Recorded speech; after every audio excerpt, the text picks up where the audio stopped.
Buenas tardes. Buenas tardes. Están muy cansadas. Bueno, ¿se acuerdan dónde terminamos la vez pasada? ¿Quién se acuerda? Voy a hacer un examen. La profesora me dijo que hiciera un examen. No, mentira, yo adoro ser profesor, pero lo peor es hacer exámenes. Entonces, ¿en qué terminamos la vez pasada? ¿Quién se acuerda? Como de confianza y después elaborar un poquito más de cómo funciona ya en el gobierno. Ok, bueno. Hoy voy a entrar a un capítulo y es cómo gobernamos, pero voy a repasar un poco. Esta foto que me gusta, esta luz se puede apagar para que no quede tanta luz acá sobre la pantalla, o no es problema. ¿Se ve bien? A ver. Eso mejor, ¿no? Ah, pero se queda sin luz el... Sí. Entonces, ahí, suave.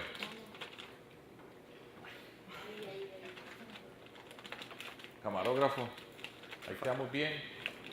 Falta luz. Alta luz. Bueno, póngala como sea, pues.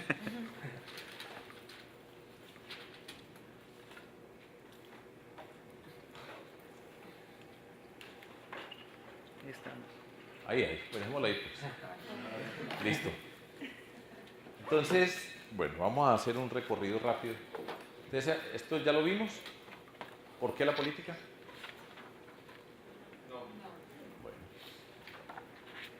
Yo les voy a contar una historia, como les dije la vez pasada, es la historia mía en particular y de un grupo de personas que nos juntamos, que nos metimos a participar en política hace un poco más de 17 años, cuando todos ustedes a duras penas estaban gateando casi. Y la razón por la que nos metimos en política, y aquí hay un par de conceptos muy básicos, muy elementales, pero contundentes, y además son definiciones muy elementales, como les digo, de un señor que hace muy poco se murió, Zygmunt Bauman. Yo no sé si han escuchado hablar de él, pero un señor muy importante, y decía, política es capacidad de señalar qué cosas se deben hacer, y poder es la capacidad de hacer las cosas. En la política fijamos unas ideas, unos temas, señalamos y priorizamos, y poder es la capacidad de hacer esas cosas que priorizamos y señalamos. Los políticos toman las decisiones más importantes de nuestra sociedad, gústenos a nosotros o no nos guste. Eso está clarísimo. Y nosotros hacíamos parte de un grupo de personas, muy pequeño el grupo, donde estábamos indignados con lo que ocurría en nuestra sociedad, no nos gustaban muchos aspectos de la vida en sociedad, entendimos que los políticos toman las decisiones más importantes de nuestra sociedad, habitualmente estábamos diciendo todo el tiempo, hay que hacer esto, y después, encontrando todas esas cosas, tomamos una decisión y fue, vamos a participar en política, vamos a organizar un movimiento cívico independiente, vamos a participar en elecciones, nos vamos a ganar esas elecciones y vamos a transformar nuestra sociedad. Y por eso es que yo estoy aquí hoy en el TEC, 17 años después. Porque lo que nos propusimos hacer en ese momento, pues lo hemos desarrollado. Creamos un movimiento que se llama Compromiso Ciudadano, y les voy a contar un poco ciertos aspectos elementales, o básicos, perdón, de lo que hemos hecho, para que les sirva a ustedes como un ejemplo, para mostrar que las cosas se pueden hacer, que nosotros somos capaces de cambiar el mundo, que les amplíe el horizonte, y ese es el gran propósito de todo esto, que les muestre alternativas diferentes. Ustedes tendrán que encontrar la suya, cada quien tendrá que encontrar su respuesta a sus temas, en su sociedad, pero es necesario y es importante aprender y ver muchas cosas que nos enriquecen para después en algún momento pues coger toda esa riqueza y encontrar nuestras soluciones. Yo pongo este ejemplo, ese soy yo hace muchos años, esto fue en el año 2000. Yo escribía columnas en los periódicos dando ideas, participaba en programas radiales, participaba en cuanta cosa podía participar, hablando de la educación, la necesidad de la educación como motor de la transformación social en nuestro país. Este es un artículo, como les digo, marzo 5 del año 2000 en el periódico El Colombiano. Pues ustedes no lo pueden leer ahí, pero si leen, pudieran leer y lo que nosotros hemos hecho después de todos estos años, básicamente todo estaba ahí, en ese artículo. Pero en ese artículo decía, hay que hacer esto. Y nos metimos a la política y buena parte de esos sueños, de esas ideas, pues ya las hemos hecho. Y para eso fue que nos metimos a la política, para no volver a decir, hay que escribir todo esto, pues que estaba bien y que eran las ideas y los sueños, pero no seguir frustrados diciendo, bueno, pero nosotros decimos hay que y no pasa nada. Y por eso fue que nos metimos a la política. Pues, en esa época fue que nos metimos, ya era básicamente de las últimas columnas que yo ya escribía como columnista porque pasaba a ser candidato a la alcaldía de Medellín. Entonces nuestra historia se las voy a contar rápidamente. Lo primero que hicimos fue, y recuerden que hablábamos de confianza y explicamos cómo se construye la confianza, lo primero que hicimos nosotros fue diseñar una estrategia política. Recuerden, repaso. Todo lo que hemos hablado, los principios, los valores, los conceptos fundamentales del liderazgo ético, y ahora estamos acá nosotros, tomamos la decisión de participar en política y les voy a contar cómo hicimos para participar en política, un camino que no estaba establecido, que no conocíamos, pero nos atrevimos a participar y fuimos construyendo todo este sueño, haciéndolo realidad, y como les digo, eso me trae a mí aquí hoy. Y hoy que les estoy hablando, yo figuro o hago parte de un grupo de personas que están entre las más opcionadas para ser presidente de Colombia. Sí, y esto arrancamos aquí, en ceros, pero arrancamos y eso es lo que les voy a contar. Entonces, lo primero que hicimos, nuestra estrategia política. Nosotros queríamos llegar a cada persona de la ciudad, estoy hablando de Medellín, ustedes vieron las fotos de Medellín la vez pasada, pues que no es un pueblito, 2,5 millones de habitantes con las montañas que nosotros tenemos, y nosotros nos proponíamos llegar a cada persona de la ciudad para contarle que nosotros teníamos una propuesta política y que votaran por nosotros. Ese fue el objetivo. Ahora, ¿cómo le llega uno a todas las personas, a 2,5 millones de habitantes? Pues es un lío muy grande, por supuesto. Nosotros escogimos una estrategia que fue, por caminar no cobran, ni aquí, ni en Medellín, y yo creo que en ninguna parte, pues hay alguna parte que puede estar cerrada, que usted tiene que pagar para poder entrar allá, pero en una ciudad usted puede caminar por cualquier lado. Nosotros tomamos agua y café, tenemos un volante, vamos a ir a encontrarnos con las personas caminando por toda la ciudad y a cada persona le vamos a entregar un volante. Ese fue el inicio de nuestra construcción política. Y a cada persona, cuando existen las estructuras, las maquinarias políticas, que saben cómo llegarle a cada persona con sus mecanismos, nosotros le íbamos a llegar con nuestro mecanismo, que era entregando un volante, caminando y encontrándolo en el territorio. Lo primero que hicimos fue, elaboramos el conjunto de principios que nosotros, cuando nos sentamos a discutir, compartíamos. Son los conceptos fundamentales sobre los cuales nos relacionamos con la sociedad. Aquí están. Nuestro movimiento con construcción colectiva. Elaboramos procesos y tomamos decisiones aprendiendo del pasado y recogiendo el conocimiento acumulado. Ese era un punto. Movimiento con transparencia. No aceptamos transacciones de poder por intereses burocráticos o económicos. No otorgamos prebendas personales. No promovemos componendas ni aceptamos manipulaciones políticas. Eso dijimos cuando estábamos en cero. ¿Sí? Movimiento con democracia, movimiento con reconocimiento, pues esta era nuestra imagen, este era el simbolito que teníamos nosotros. Acá está la dirección de la casa donde nos reuníamos y construimos ese volante para salir a entregárselo a las personas. Yo recuerdo que de nosotros se burlaban porque decían, bueno, es que están entregando esos principios, eso quién lo va a entender, eso no lo entiende. Movimiento con pluralidad, movimiento con objetividad, pues son expresiones que no son muy comunes en el lenguaje popular, pero para nosotros eran nuestros principios y los habíamos discutido todos y cada uno de ellos, y ahí estaban, y con eso íbamos a entregárselo a cada persona. Ese era nuestro objetivo. Como les digo, se reían de nosotros. Ustedes creen que entregando papeles van a ganar unas elecciones, creen que están en un posgrado en la universidad, de todo nos decían, y se reían de nosotros. Ya hoy no se ríen, nos atacan como locos, pero de nosotros ya no se ríe nadie, porque demostramos cómo se avanzaba. Este proceso nos enseñó muchísimo, en particular a mí. Yo nunca había estado en ninguna campaña política. A los 43 años empezamos esto. Yo tenía 43 años, estoy hablando del año 2000, yo tengo 17 más, y eso fue lo que empezamos a hacer.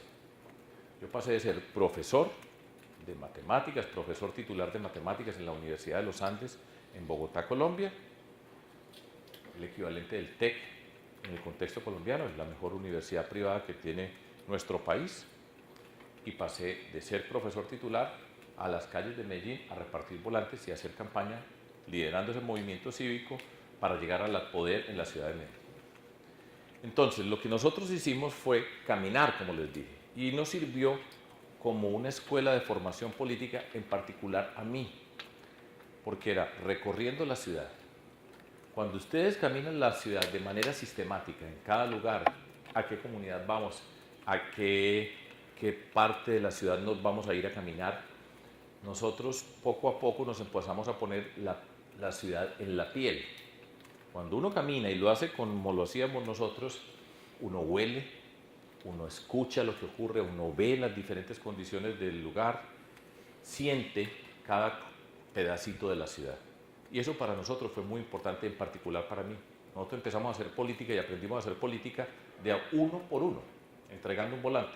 Yo he entregado, yo no sé cuántos miles de volantes en todos estos años y en muchas partes ya en Colombia, de a uno por uno entregando un volante.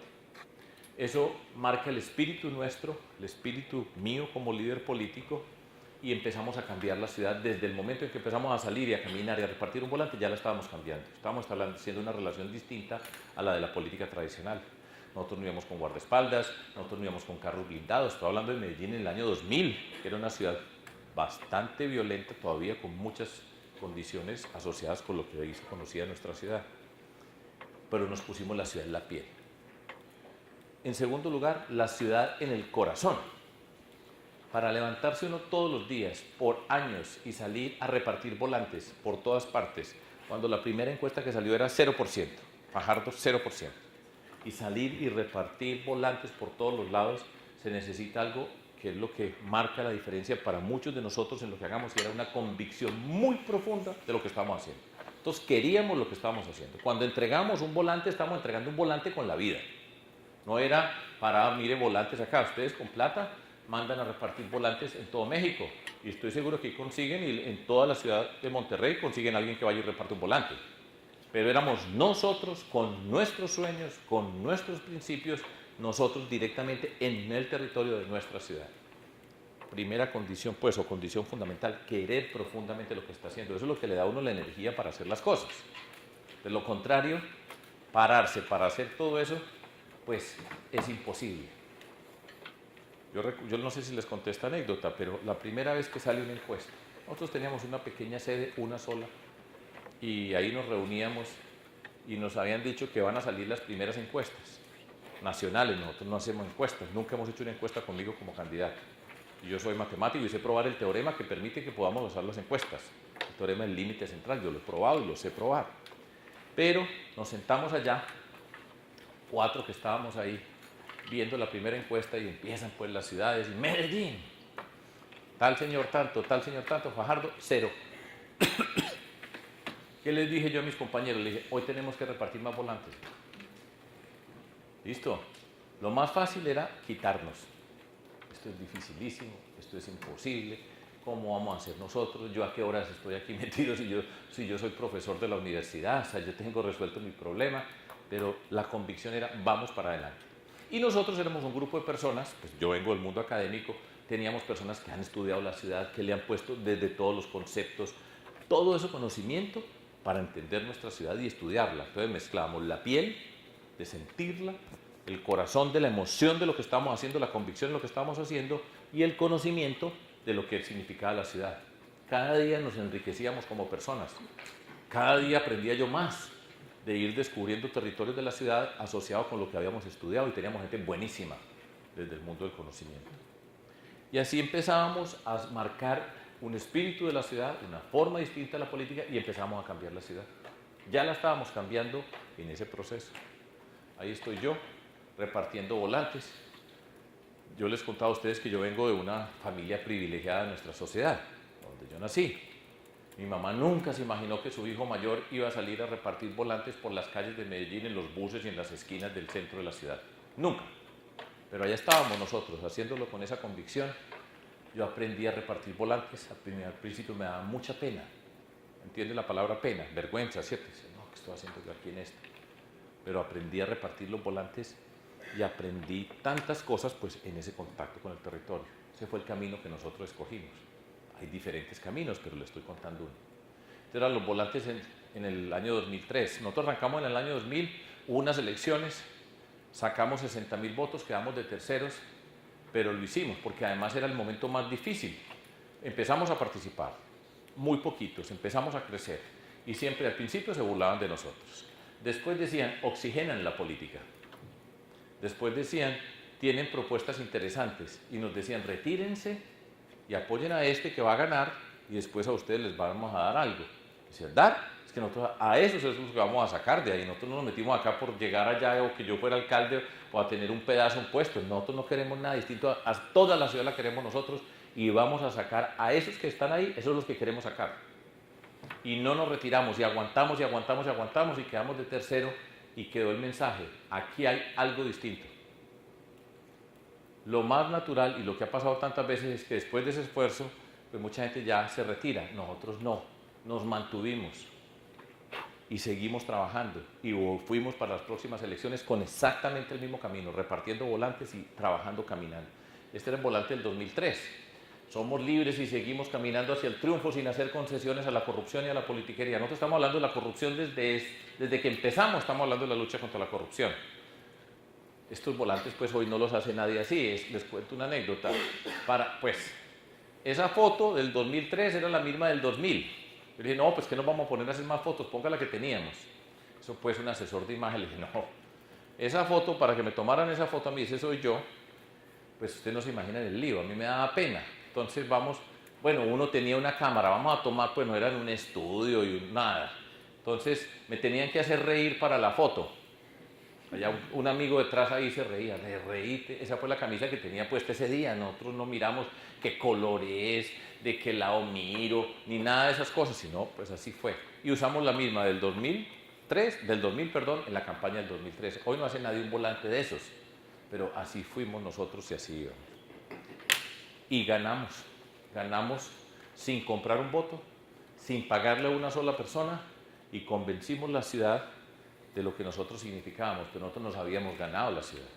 Ganamos además por una ventaja, en el 2000 sacamos 60.000 votos, en el 2003 sacamos 230.000, por ahí. Un montón de votos más, a pie, por el mismo camino. Nosotros convencimos a la ciudad, al segundo le sacamos más de 100.000 votos de ventaja. Les dimos una pela tremenda y demostramos quiénes éramos nosotros y llegamos al poder. La frase que yo he utilizado es, de la forma como se llega al poder, así se gobierna. Esto es muy importante entenderlo. Y ahora, pues nosotros en América Latina estamos en unas grandes discusiones acerca del tema de la corrupción. En Colombia en particular, hoy en nuestro país, Colombia estamos en medio de unas discusiones inéditas para nosotros en nuestro país. Hay una discusión muy grande que viene desde el acuerdo de paz, donde ganó el no al acuerdo de paz con una gran abstención. Ahí quedó una herida en nuestra sociedad y se han desatado unos escándalos de corrupción. Yo no sé si ustedes son conscientes de lo que ha venido pasando en varios países de América Latina a partir de una firma brasilera que se llama Odebrecht, una gran multinacional de lo más rico de América Latina, tan rica, o yo no sé, no soy capaz de comparar las fortunas, Cemex o de esa naturaleza brasilera, donde un juez en Brasil metió a la cárcel al presidente, el equivalente de una empresa de esa envergadura de Odebrecht, Marcelo Odebrecht, y han desatado un escándalo de corrupción en Brasil que tiene que ver con el gobierno, con congresistas, con privados, con toda la forma como tenían un andamiaje corrupto para ganarse contratos y cómo se compraban las elecciones. Y lo que se ha descubierto es que esa firma, que es una multinacional, que tiene contratos y proyectos por toda América Latina, pues se descubrió que en muchos países de América Latina ha pagado sobornos para ganarse los tremendos contratos de infraestructura que ha venido desarrollando. Eso pasa porque un juez en Brasil investiga y los descubre allá, plata de la que han movido está en Estados Unidos, entonces entran los Estados Unidos a mirar dónde es que han movido la plata estos, y ahí se dan cuenta que, entre otras, en Colombia también han pagado plata para comprar y corromper funcionarios o personas del gobierno. Entonces estamos en este momento en Colombia en una tremenda discusión, porque se ha demostrado que Odebrecht pagó plata. Una empresa extranjera no puede aportar a campañas en Colombia. Y no solamente aportaron, sino que no quedó registrada, o sea, no estaba en la contabilidad de las cuentas que tiene que presentar cada candidato. Si usted pone la plata que puso Odebrecht, con esa plata se hubieran volado los topes máximos que uno puede gastar en una campaña. Hay una reglamentación en principio. Se los hubieran pasado, o sea, que no hubieran, era ilegal. Y ha mostrado que esa corrupción ha estado metida en varias campañas presidenciales recientes de los que ganaron. Y se empieza a mostrar los contratos que había y se empieza a desplegar una red que va mostrando todo lo que ha sido esa corrupción. Esa es una ruptura en nuestro país, porque habitualmente lo que pasa en Colombia, y eso está pasando hoy, y yo hago parte de nuestro movimiento participando para la campaña presidencial y estamos enfrentados en todo esto. Habitualmente desde el poder central en Bogotá se dice: los corruptos están en las regiones. El equivalente de Bogotá es la Ciudad de México. Las regiones, todo lo que no es la Ciudad de México, todo lo que no es Bogotá. Todos somos ya de las provincias. Y entonces siempre señalaban a las provincias diciendo: allá están los corruptos. Y mostraban, por ejemplo, La Guajira, que queda muy lejos de Bogotá. Pienso yo que es el equivalente de Tijuana. Yo creo que es de lo más lejos que queda de la Ciudad de México. Tijuana. Dice: por allá hay corruptos. Y entonces en La Guajira una gente se robó una plata de la alimentación escolar y se murieron unos niñitos. Por supuesto, pues dramático. Y decía: la corrupción no ve. Pero eso lo decían desde el Congreso de la República, diciendo: mire los corruptos por allá. Yo siempre he dicho: coja un corrupto allá y usted le traza una línea y se encuentra uno en el Congreso de la República o en el Poder Central. Y lo que hizo esto de Odebrecht fue que mostró que había corrupción en todas partes, pero esta era una corrupción de millones de dólares. Al que tiene precio se lo encuentran, y entonces aquí es otro tipo de corrupción.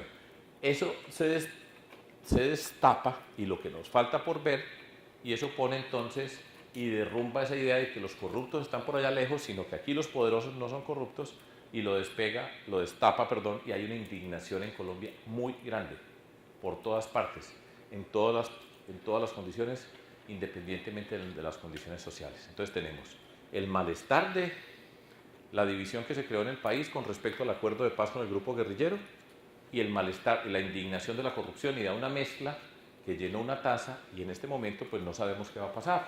Es un país distinto al que teníamos hace 6 meses, y es una discusión política, y esto va a ser en política que se va a resolver. Entonces, todo esto lo vengo yo diciendo desde hace mucho tiempo, pero dice: como se llega al poder, así se gobierna, porque entonces uno va descubriendo qué hicieron, a quiénes sobornaron, y esos que sobornaron, cómo llegan al poder para ver cómo le van a asignar los contratos a estos señores. Ese es el mundo. De la forma como se llega al poder, así se gobierna. No se les olvide nunca esa frase. Y tampoco los que pagan para llegar tengan la certeza de que llegan a robar. No conozco ninguno que ha pagado, que mueven toda esa cantidad de recursos que mueven. ¿Cuánto valen las campañas aquí en México, en Nuevo León? ¿Cuántos millones de dólares pagan aquí en las campañas para llegar a la gobernación de Nuevo León? Montones de millones de dólares. Eso no aparece registrado, toda esa plata está por todas partes. Todo el mundo sabe, todo el mundo habla de eso, pero nunca nadie ve. Todo el mundo sabe, pero nadie ve. Pues aquí quedó eso explícito. Y el principio es ese: de la forma como se llega, así se gobierna. Pagaron para llegar, llegan a robar. De eso no tengan la menor duda. No conozco ninguno que haya pagado para llegar y después llega al poder impecable.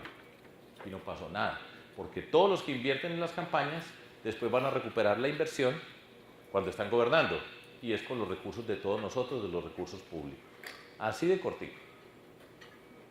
Entonces, pues eso tiene que ver con el sentido de la política. ¿Cómo lo hicimos nosotros? A pie. ¿Cómo establecimos una relación diferente? ¿Cómo nos pusimos la ciudad en la piel, en el corazón, en la razón? ¿De qué manera llegamos? Nosotros no le hemos pagado $1 a una persona por un voto. Nosotros no le hemos pagado a nadie para que al pagarle nos convierta ese pago en votos para una elección de nosotros.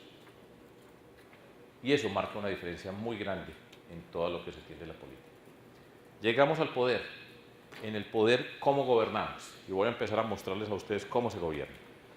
Después de hacer la campaña, yo tengo 1.000.000 de anécdotas, pues en todo lo que hemos vivido, lo que yo he aprendido de hacer todo ese recorrido. Los principios que nosotros entregamos en el papel siguen aquí, siguen hoy. Nos planteamos 3 problemas fundamentales para resolver en la ciudad de Medellín en ese momento, después en el departamento de Antioquia y cambiando un poco, casi que podemos decir, para el país. Primero, las desigualdades que se dan entre personas y territorios, eso vale para la ciudad, para el Estado. La violencia, pues en ese entonces la violencia era de unas dimensiones muchísimo más grandes de lo que tenemos hoy. Ya tenemos un acuerdo de paz que se está implementando, se han mejorado sensiblemente las condiciones de violencia.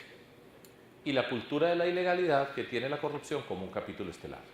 Entonces nosotros tenemos unos principios, tenemos unos problemas que nosotros decimos vamos a trabajar sobre estos problemas y damos una solución. Nuestra solución se llama, nuestro programa de gobierno, Medellín la más educada, Antioquia la más educada. Tenemos una forma de comportarnos, dignidad, respeto, reconocimiento, capacidades, son los medios los que justifican al fin. Construimos confianza, que es lo que hemos venido haciendo desde el primer día, y llegamos al poder a gobernar. Eso es lo que nosotros vamos a hacer ahora.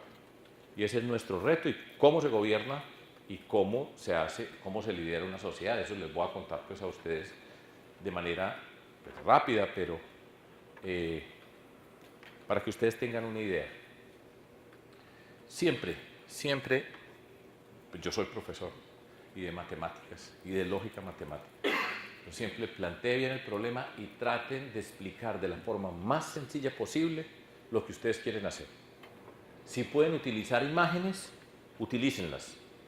Simplifiquen enormemente para tener claridad con respecto a lo que se está haciendo y después lo puedan comunicar. Cuando uno es capaz de simplificar, entiende las cosas y se apropia de las cosas para poderlas explicar. Muchas veces cuando ustedes leen una explicación o leen o escuchan una explicación muy enredada, dicen que esta persona no lo tiene claro adentro. Lo más común es cuando usted oye a una persona que está muy enredada es que no lo tiene claro. Simplifiquen para poder explicar las cosas. Por ejemplo, esta no la hice yo, esta la hizo mi hija. Una forma de explicar. 3 árboles. Están bien lindos, pero uno es el de las desigualdades, otro es el de la violencia y otro es el de la cultura de la ilegalidad. Son los 3 problemas que queremos nosotros resolver. Si ustedes miran esos 3 árboles desde fuera, los vemos como 3 árboles diferentes. Pero si miramos las raíces, después de todos los años que llevamos con estas condiciones en nuestra sociedad, las raíces de los árboles van creciendo hacia abajo. Y poco a poco, después de 30 años o más, se van enredando y se empiezan a encontrar. Y piensen lo que ocurre con todas esas raíces de estos árboles que se van pegando las unas con el otro. Después de tanto tiempo, lo que podemos decir es que por fuera son 3 árboles distintos, pero hoy tienen una raíz sola. Que ya se enredaron tanto que usted no puede decir esta es la raíz de este, esta es la raíz de este, sino es una sola raíz. Eso significa que si nosotros quisiéramos erradicar las desigualdades, la violencia y la cultura de la ilegalidad, pues tendríamos que arrancarle esos árboles, pero no los podemos arrancar si no los arrancamos simultáneamente. ¿Me entiende? Porque ya es una sola raíz. Usted no puede sacar este árbol porque tendría que sacarlos todos al mismo tiempo. Esa es una forma de entender este problema. Otra forma que me gusta mucho porque me sirve explicar fácilmente una manera de entender las desigualdades y lo que pasa con nosotros. Para la mayoría, esta sí la hice yo ya, para la mayoría de personas en Colombia, cuando salen de su casa, jóvenes como ustedes, salen de su casa y se sientan en la esquina de su casa y miran al frente, lo que ven es un muro muy grande, muro muy alto, muy ancho. Esto lo digo yo antes de Trump, no es que ahora los muros estén de moda. Este es un muro y ese es el que yo denomino el muro de las desigualdades. ¿Qué quiere decir eso? Muchas personas saben que hay del otro lado del muro, aquí está, y sabe que hay de este lado las oportunidades, pero ve un muro enfrente y si yo cómo llego. Para muchas personas no hay camino en esta sociedad nuestra. Ustedes nacieron de este lado. Nosotros no tuvimos que enfrentar un muro enfrente de esta naturaleza, sino que nacimos de una vez en el mundo de las oportunidades. Ese es un privilegio. Estar aquí hace que ustedes ya sean personas privilegiadas. Seguro que tenemos problemas y algunos más que otros, diferentes historias, pero estamos del otro lado de las oportunidades. Entonces, ese es el muro de las desigualdades. Yo sé que hay allá, pero no tengo un camino para llegar allá. Y al lado hay una puerta, que es la puerta de entrada al mundo de la ilegalidad. Esa puerta es una puerta bien ancha para nosotros, en particular ancha como es, y está asociado con el mundo del narcotráfico.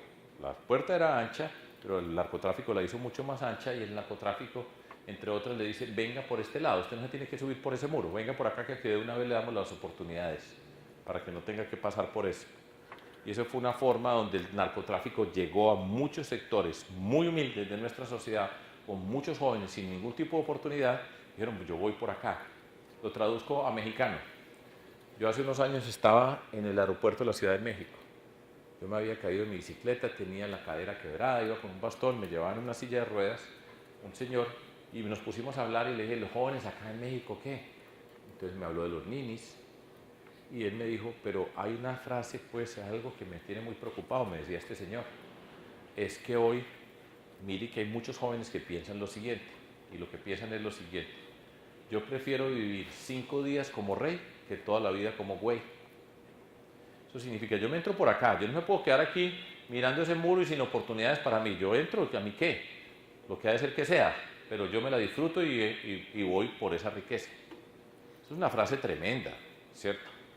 La digo acá porque eso no se dice en ninguna otra parte. La palabra güey, como dicen ustedes, pues en Colombia no funciona así, ni nadie asocia con eso. Entonces, tenemos esta situación. Para muchos está el muro insalvable, la puerta abierta, y entonces, ¿para dónde cojo yo? Nuestro reto es, pues, cerrar esa puerta y tumbar el muro.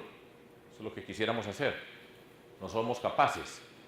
Pero lo que podemos ir haciendo es, vamos haciendo más estrecha la puerta, que sea cada vez más difícil entrar por allí, y vamos abriéndole, simultáneamente vamos abriendo puertas que van permitiendo traspasar el muro. Esa es la idea fundamental de todo esto. Y esas son las puertas de las oportunidades. Algo de esta naturaleza. Vamos haciendo más estrecha esta puerta, pero hay que empezar a abrirle a esta. De manera que una persona que esté acá diga: bueno, voy a escoger una puerta, hay un camino para mí, y eso se llama la esperanza. Entonces, cuando la gente empieza, las personas y las comunidades empiezan a decir: bueno, yo puedo ir por acá, esto puedo alcanzarlo yo, y lo ven, lo sienten y lo entienden, pues cambia la idea de decir: bueno, solamente hay esta, sino que puedo pasar por acá. Y para avanzar hacia allá, no tenga la menor duda que hacer ese recorrido para pasar al mundo de las oportunidades, por la puerta de las oportunidades, ustedes tienen que tener un equipaje muy especial y se llama educación. Sin una educación de calidad, de condiciones, no es posible acceder a ese mundo. Eso hace parte, pues, de lo que nosotros estamos haciendo. Vamos cerrando, vamos abriendo. La educación es material en el morral de la vida que tenemos que ir cargando. Tienen que tener la mejor educación para poder avanzar a ser libre y poder escoger. Ustedes, como yo, privilegiados, nacieron del otro lado. Habrán visto otros muros, otras condiciones, pero este muro que ve la mayoría de las personas en América Latina, no lo vieron ustedes ni lo vi yo. Y el reto que tenemos es tumbar ese muro, pero lo primero que podemos hacer es ir abriendo las puertas. Ya les expliqué los problemas, estamos en el poder, los principios, los problemas, cómo los entendemos, qué vamos a resolver, y nuestras respuestas están en nuestro gobierno. Se llama Medellín la más educada y Antioquia la más educada. Ese fue nuestro programa de gobierno. Les digo unas palabras acerca de eso y cómo escogimos esa frase. Nuestro movimiento se llama Compromiso Ciudadano. Entonces, habíamos dicho Medellín, compromiso de toda la ciudadanía. Está asociado con el nombre de nuestro movimiento, Compromiso Ciudadano. Y estábamos discutiendo sobre eso y hablando, decíamos: pues la educación es el motor de la transformación. Ya les voy a decir, más adelante voy a elaborar eso: educación, ciencia, tecnología, innovación, emprendimiento y cultura. No solo educación, sino todas estas frases que no las puedo poner, pero la palabra educación. Entonces discutíamos entre nosotros: Medellín educada, y yo siempre decía: no, eso no me suena a mí. Hasta que yo di la idea de decir: Medellín la más educada. Medellín no es la más educada, pero es la forma de expresarlo, al ponerlo así, nos permite plantearlo como un reto para nuestra sociedad. Vamos a hacer la más educada. Si digo Medellín educada, pasa desapercibido. Si uno dice la más educada, todo el mundo oye, porque es una afirmación de una naturaleza diferente. Pues yo no soy experto en comunicaciones ni en nada, pero esa frase nos permitía decir, esto es un reto, vamos hacia allá. Por ejemplo, pues en las discusiones políticas cada rato me dicen, y usted diciendo que Medellín es la más educada, que Antioquia es la más educada, y mire que Medellín y Antioquia no son las más educadas, usted está diciendo mentiras. Y yo siempre les digo, con mucha paciencia, si fueran las más educadas no las hubiera puesto así, pero el reto que tenemos es que sea la más educada, y de esa manera estamos convocando a la sociedad a fijarse en la educación y poner en la educación el reto de nuestra transformación. Usted que nunca en la vida ha hablado de educación, por primera vez está hablando para criticarme a mí, pero ya lo tengo hablando de educación.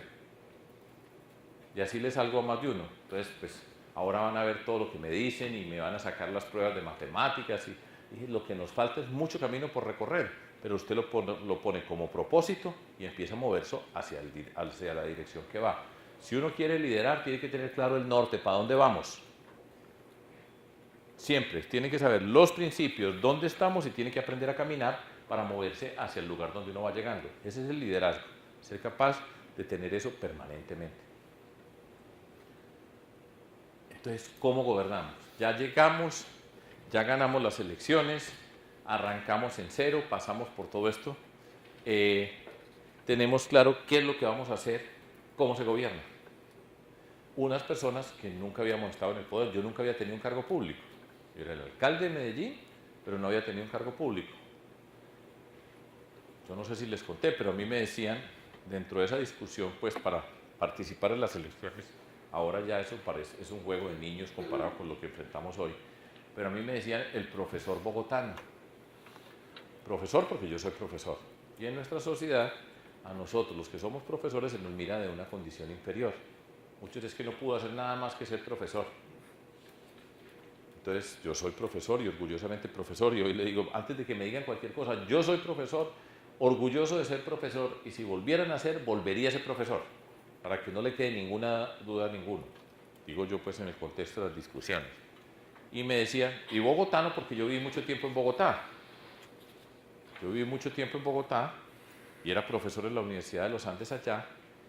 Mi apellido no es Fajardo, mi abuelo venía de otra parte, no era de Antioquia.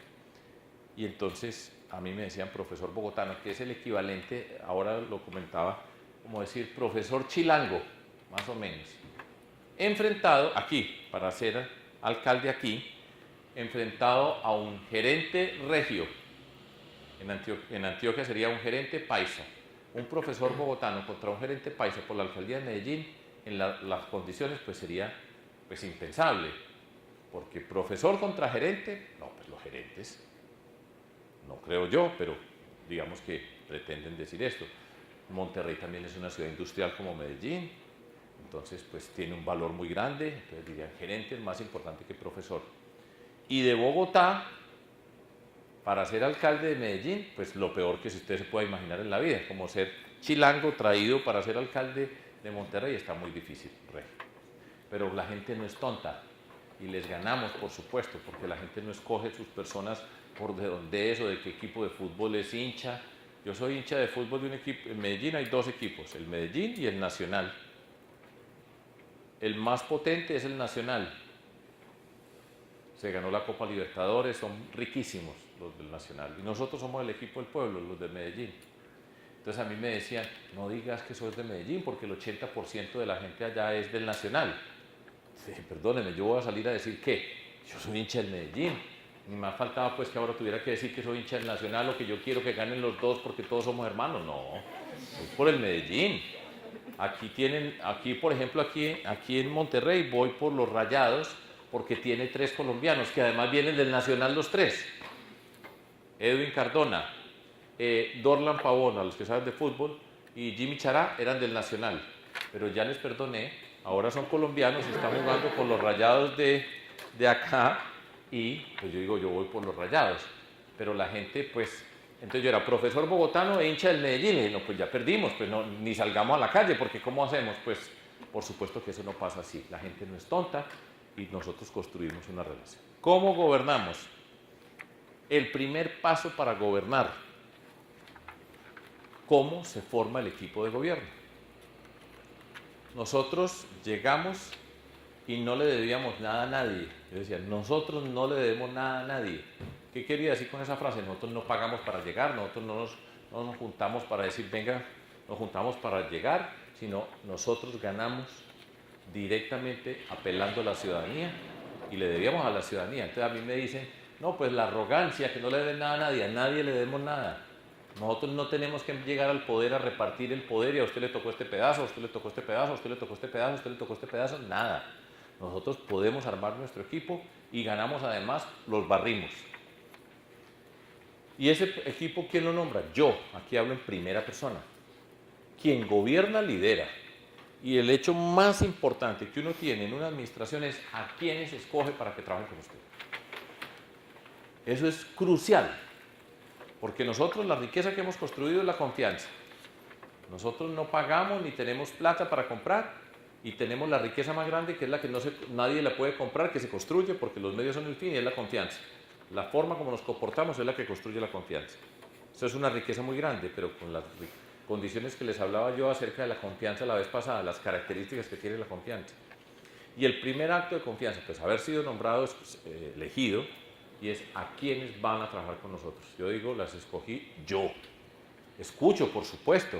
Hay personas que yo conozco, en fin, toda una cantidad de cosas, pero el equipo es mi responsabilidad. Yo no puedo decir, es que los empresarios de Medellín me dijeron que pusiera a esta persona en este cargo. Le dije, no, señor, soy yo el que responde. Es que los empresarios de Medellín no fueron elegidos, ni los profesores, sino fuimos nosotros y conmigo a la cabeza.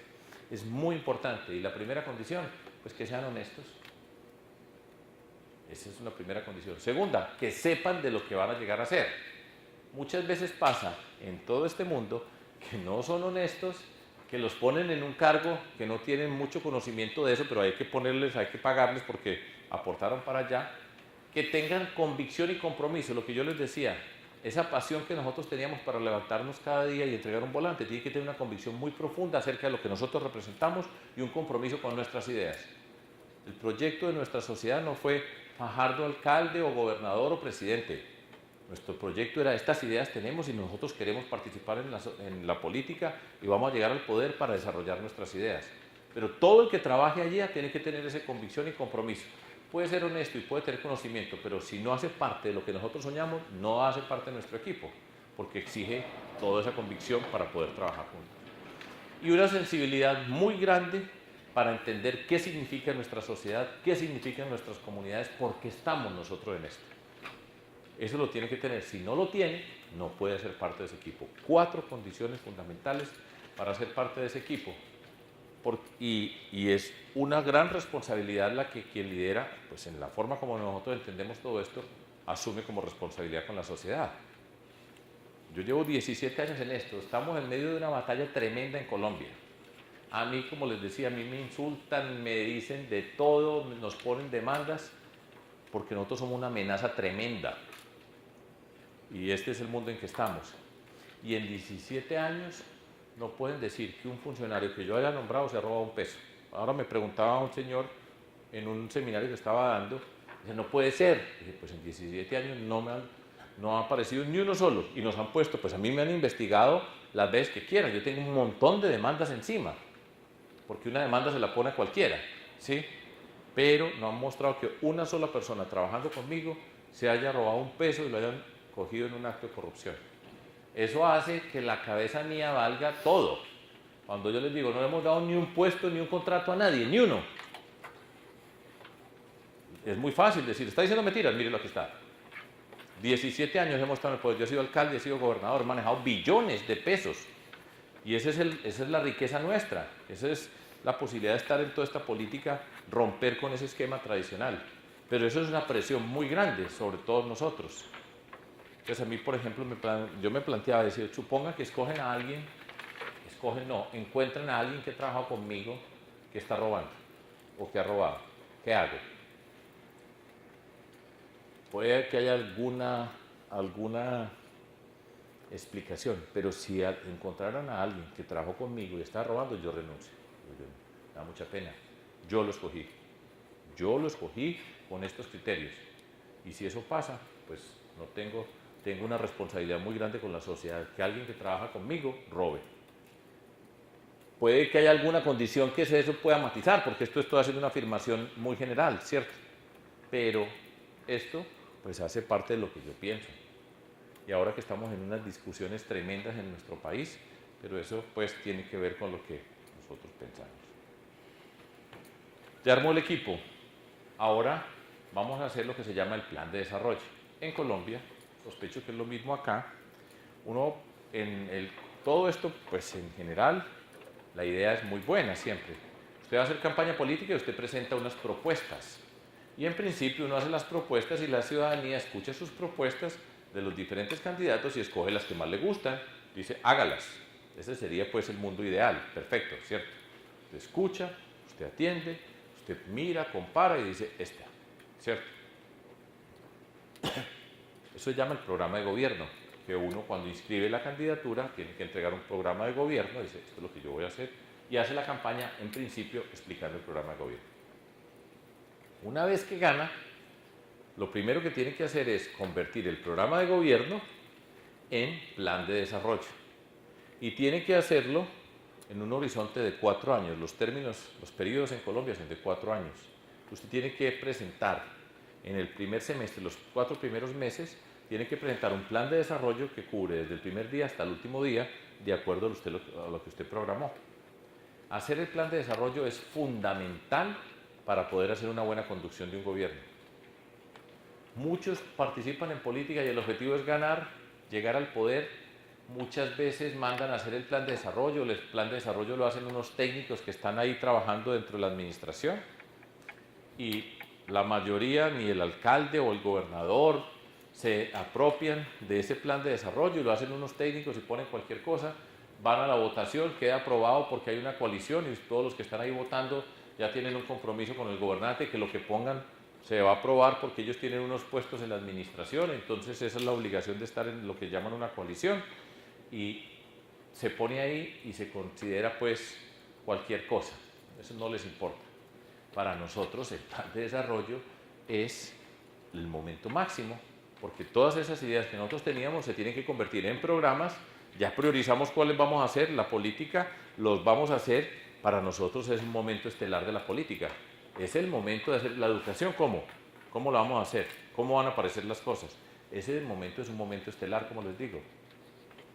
Entonces lo hacemos con todo el rigor. Participamos todos los que somos, que ya escogimos, que ya escogí. Participamos todos en la construcción. Por supuesto hay todo un apoyo técnico de la oficina de planeación, cómo vamos trabajando. Pero es fundamental porque hay que planear para no improvisar. Y ese camino que vamos a trazar nosotros al comienzo de la administración nos va a permitir entender todas las discusiones que tenemos con el Consejo, con la Asamblea de Diputados o con el Congreso de la República, aquí en esto que lo vamos a discutir. Como nosotros no hemos hecho nunca una coalición, sino hemos dicho, trabajamos con todos, usted quiere participar, bienvenido a participar. ¿Cuáles son sus ideas? ¿Cuáles son sus propuestas? Nosotros ganamos, es este programa de gobierno que vamos a desarrollar, pero lo queremos enriquecer con su participación. ¿Qué intereses tiene? Tener intereses no tiene nada de malo, pero los intereses póngalos sobre la mesa, que todos los veamos. No hay ni un puesto ni un contrato para ninguno, ni para los que votaron por mí, y entonces vamos a trabajar. Y así construimos el plan de desarrollo. Lo que nosotros nos ganamos, el mejor plan de desarrollo de Colombia, nosotros. Y después yo quedé mejor gobernador de Colombia, mejor alcalde de Colombia, pero teníamos el mejor plan de desarrollo, eso no es un accidente. O sea, eso no pasa por queridos.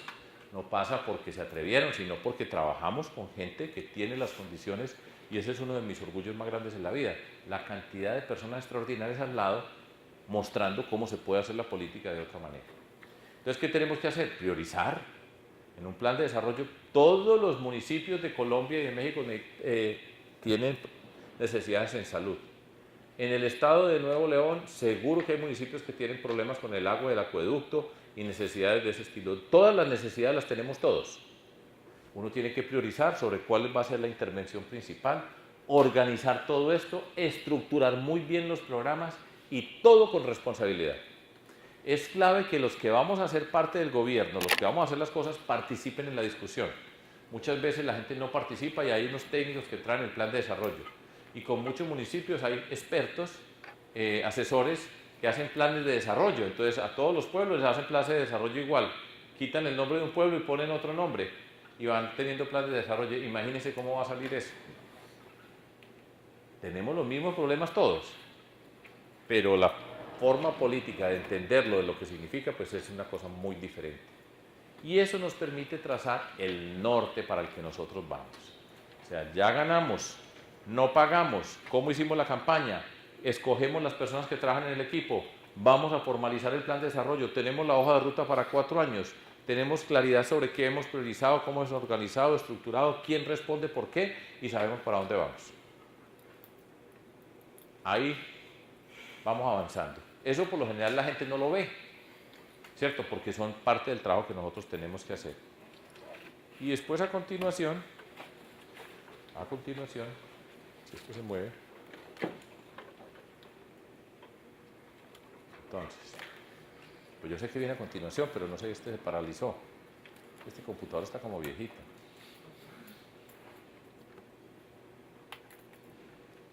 Auxilio. Ah, ya. Ahí viene. A continuación, tenemos que arrancar, y tenemos que avanzar y tenemos que hacer lo que dijimos que íbamos a hacer. Todo esto es muy emocionante. Y para nosotros, imagínense, en Medellín, yo nunca había tenido un cargo público. Yo no había sido secretario de nada, pues yo había mirado temas públicos y cosas, pero nunca tenía la responsabilidad de conducir. Yo pasé de ser profesor a alcalde. ¿Cómo se conduce un equipo? Eso está asociado con las características del liderazgo que nosotros tenemos y por supuesto con la personalidad de quien conduce. Entonces, lo más difícil que hay es hacer trabajar juntas a personas de diferentes dependencias y diferentes orígenes. Habitualmente, cuando ustedes estudian, en el tema teórico le dicen, pues tienen que trabajar, hacer intervenciones integrales. Perfecto. Tienen que trabajar juntos, trabajo en equipo. Pues eso hace parte de lo que nos dicen que nos vamos a formar desde pequeñitos, trabajar en manera conjunta, proyectos colaborativos, todo eso lo dicen a uno. Vaya para que hagan. Es muy difícil. Pero ahí viene la razón como escogimos nosotros las personas. Las personas que están ahí tienen esas 4 características, no se les olviden: honestidad, conocimiento y el tercero es convicción y compromiso. Una cosa es alguien que está sentado ahí porque es de este grupo político y hay que pagarle porque está ahí, que apoyó la campaña. Otra es, tiene convicción profunda en lo que nosotros estamos haciendo. Eso es una condición esencial para poder hacer cohesión e integración. Ustedes lo van a ver en la próxima seminario donde les voy a mostrar proyectos. Fundamental el seguimiento. Les voy a explicar cómo hacíamos nosotros el seguimiento para que ustedes se den cuenta y ustedes pues tienen diferentes formaciones de diferentes disciplinas. Yo siempre utilizo a mi favor el hecho de que yo soy matemático. Entonces digo, pues yo soy matemático, pero no soy nada. Yo no soy arquitecto, yo no soy administrador, yo no soy ingeniero, yo no soy economista, yo no soy abogado, yo no soy psicólogo, yo no soy nada. Pues yo he leído mucho y he estudiado muchas cosas, pero por mi propia cuenta.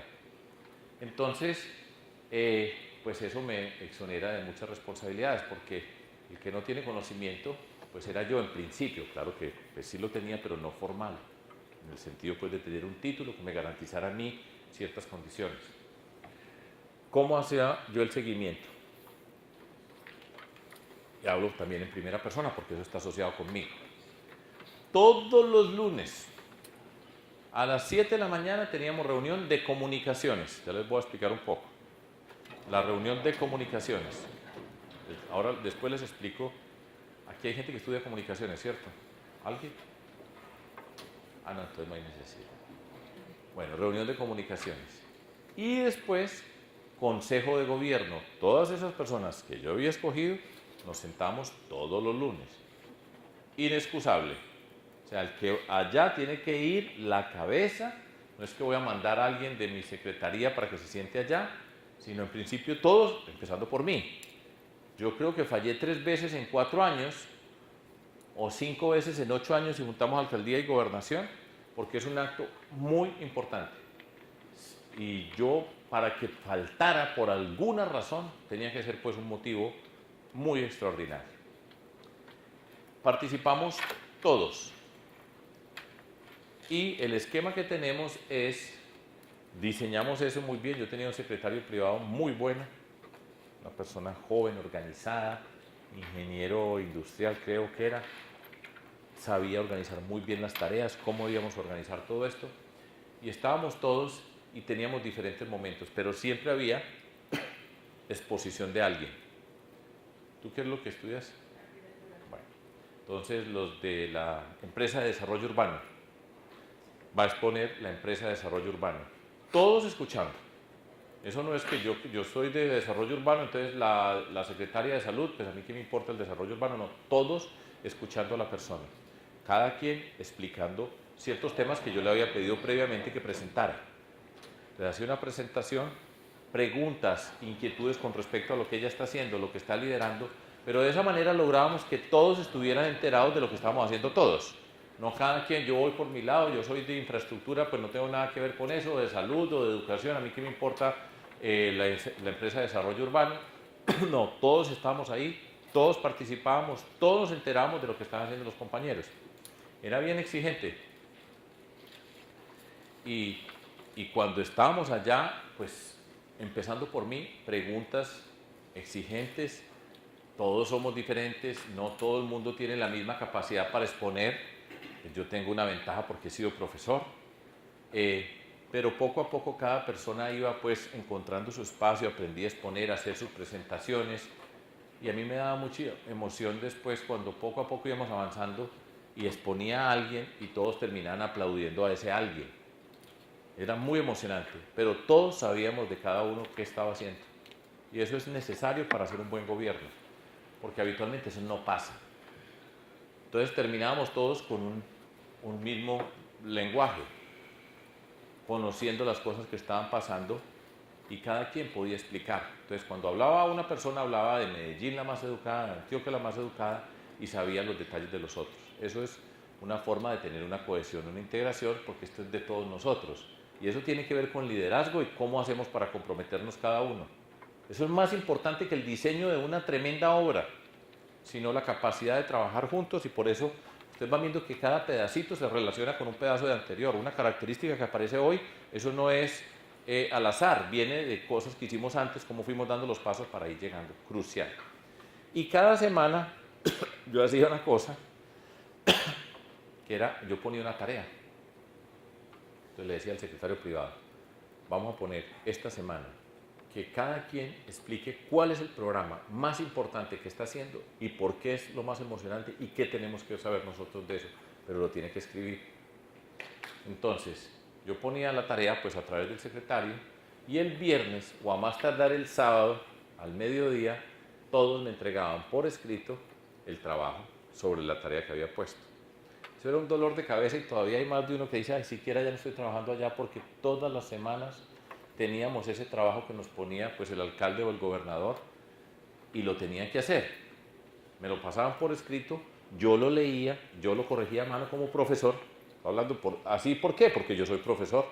Otros le hacen de otra manera. A mano yo ponía preguntas, observaciones y me los leía a todos, y el lunes cuando llegamos al Consejo de Gobierno a todos se les devolvía.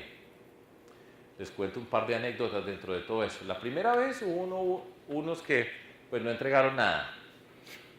¿Sí? Entonces, ¿dónde está la...? Ay, yo no alcancé. ¿Cómo así? Aquí tenemos que alcanzar, o sea, no hay excusa. Qué pena. No. Y la otra, algunos pusieron, contésteme esta cosa para el gobernador. Ah, bueno, yo lo leí. Ya uno a esta edad sabe quién contestó, quién no contestó y quién lo mandó a hacer. Entonces, tú, aquí dice esto, yo no entiendo bien esto. No lo había hecho y había entregado eso. ¿Es cierto que no lo escribiste? No. Ah, bueno, entonces la próxima cada uno lo escribe, porque esto es en serio. Pues eso significaba, por eso digo, hay unos que decían, no, que descanso, porque eso pues era preparando el trabajo, pero era una forma mía, pues como profesor de matemáticas, de obligar a cada uno a que presentara, que escribiera, escriban las cosas, hay que escribirlas. Y eso se los digo yo a ustedes, pero ya era la profesora. Pero hay que escribir bien, y hay que saber pensar, organizar las ideas y ponerlas en un papel. Porque echar carreta, como decimos nosotros, es muy fácil. Escriba los conceptos fundamentales, escriba de manera ordenada, eso representa que usted está preparado y que tiene la cabeza bien puesta dentro de lo que está haciendo. Pero era muy emocionante. Por supuesto, ya, por ejemplo, entonces en cada grupo tenían reunión esa semana para responder la pregunta y obligaba a que todo el equipo se sentaran a pensar cómo hacemos para responder esto, qué es lo mejor de nosotros, y obligaba a que hubiera un trabajo que se iba regando por todos lados. Y teníamos a todo el mundo comprometido con las ideas. Por supuesto, yo tenía que calificarlos, leerlos. Entonces imagina que me entregue todo el mundo hace un esfuerzo y yo llego y ay, dentro de un mes. No, el lunes teníamos que estar discutiendo sobre eso. ¿A mí qué me servía? Sabía de cada uno. Podía encontrar cosas bien importantes que nos iban ilustrando. Podía citarlas en el Consejo de Gobierno y toda la gente se iba viendo reconocida. Era respeto y reconocimiento. Respeto porque tenemos un compromiso con nosotros, reconocimiento de lo que estamos haciendo. Y así utilizaba yo pues mi experiencia como profesor para ir conduciendo todas estas cosas. Y eso me servía, como les digo, a mí para tener todo en la cabeza, ir entendiendo cada uno de los aspectos de la administración. Si usted se descuida, esto es muy complicado, pues que gobernar no es fácil y son un montón de tareas. Si usted se descuida una semana, después cuando va a retomar, dice, ¿dónde estamos? Porque las cosas van pasando y usted deja de hacerlo. Entre otras cosas, ese era pues un momento sagrado para nosotros como administración que nos permitía estar unidos, pero era exigente. Siempre fue como profesor exigente de lo que cada uno puede aportar. Pero así avanzábamos y era pues muy gratificante cuando íbamos viendo las ideas que presentamos al comienzo, cómo se van realizando, mire lo que pasó, cómo las vamos contando, que eso es importantísimo. Cómo vamos contando lo que está pasando, eso se llama una narrativa. ¿A dónde vamos? ¿Cómo vamos con el norte? Y cómo cada quien puede ir aportando para ir contando la historia. Comunicar, explicar, responder por lo que nosotros hacemos, pero ese era un mecanismo que nosotros desempeñábamos. Otra vez, ¿no?